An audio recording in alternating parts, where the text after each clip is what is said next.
Kedarkhand blog के सभी दोस्तों का बहुत बहुत आभार। आज इस ब्लॉग में हम उत्तराखंड की प्रसिद्ध लोक कथा बुढ़िया बुढ़री और 5 पकौड़े सुनेंगे। कहा जाता है एक छोटा सा गांव था और उस गांव में केवल 6 परिवार रहते थे।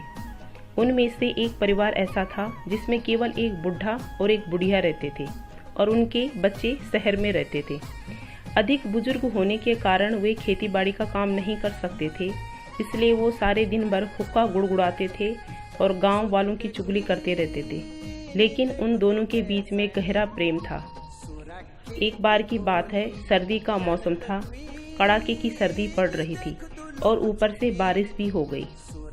बुढ़े ने कहा, हे बुढ़िया, मुझे लगता है कि मैं इस बार की सर्दी सहन नहीं कर पाऊंगा और स्वर्ग सिधार जाऊंगा, पर मेरा पकोड़े खाने का बड़ा मन हो रहा है।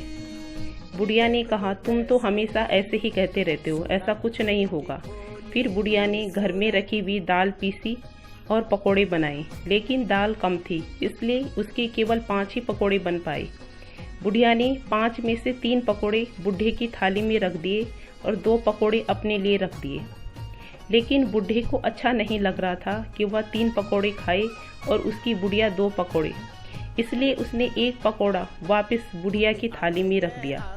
लेकिन बुढ़िया ने फिर वो पकोड़ा वापस बुढ़े की थाली में रख दिया। ऐसा काफ़ी देर तक होता रहा। फिर बुढ़े ने कहा, चलो आज हम ये पकोड़े नहीं खाते, ये पकोड़े हम सुबह खाएंगे और जो पहले सुबह उठेगा उसे 3 पकोड़े खाने पड़ेंगे।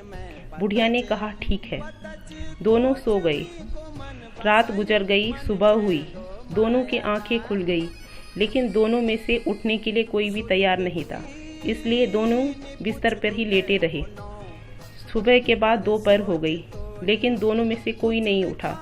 गांव वाले घर के बाहर खड़े हो गए। उन्होंने दरवाज़ा खटखटाया, पर अंदर से कोई आवाज़ नहीं आई। गांव वाले आपस में बात करने लगे कि शायद अधिक ठंड की वजह से रात को ही दोनों मर गए, इसलिए हमें मुर्दों को ज़्यादा देर तक घर के अंदर नहीं रखना चाहिए। हमें इन्हें मरघट ले जाना चाहिए और इनके घर वालों को सूचित करना चाहिए। यह सुनकर बुढ़ा डर गया कि कहीं गांव वाले मुझे और मेरी बुढ़िया को जिंदा ही मरघट न ले जाएं। इसलिए वो उठा और उसने अपनी बुढ़िया से कहा, हे बुढ़िया उठ, चल मैं 3 खा लेता हूँ, तू 2 खा ले। यह सुनकर गांव वाले डर गए, क्योंकि उन्होंने सुना था कि मृत व्यक्ति को ज़्यादा देर तक घर में रखने से वह भूत बन जाता है। इसलिए उन्होंने सोचा शायद वे उन्हें खाने की बात कर रहे हैं। गांव वाले डर के मारे भागने लगे। बुढ़ा और बुढ़िया भी दरवाज़ा खोलकर उनके पीछे भागने लग गए। यह देखकर तो गांव वाले और डर गए। बड़ी मुश्किल से बुढ़ा और बुढ़िया ने उनको सारी बात बताई। तब जाके गांव वाले रुके और ज़ोर ज़ोर से हंसने लगी। उनमें से एक ने कहा, हे बूढ़ी, कहाँ है तेरे पकोड़े, हमें भी तो खिला। बुढ़िया पकोड़े लेकर आई। गांव वालों ने सारे पकोड़े खा लिए। बुढ़ा और बुढ़िया के हाथ कुछ नहीं लगा। इस कहानी से हमें यह शिक्षा मिलती है कि हमें भोजन को ठुकराना नहीं चाहिए, जितना भी मिले खा लेना चाहिए, नहीं तो कुछ भी हाथ नहीं लगता, क्योंकि दाने दाने पर लिखा है खाने वाले का नाम।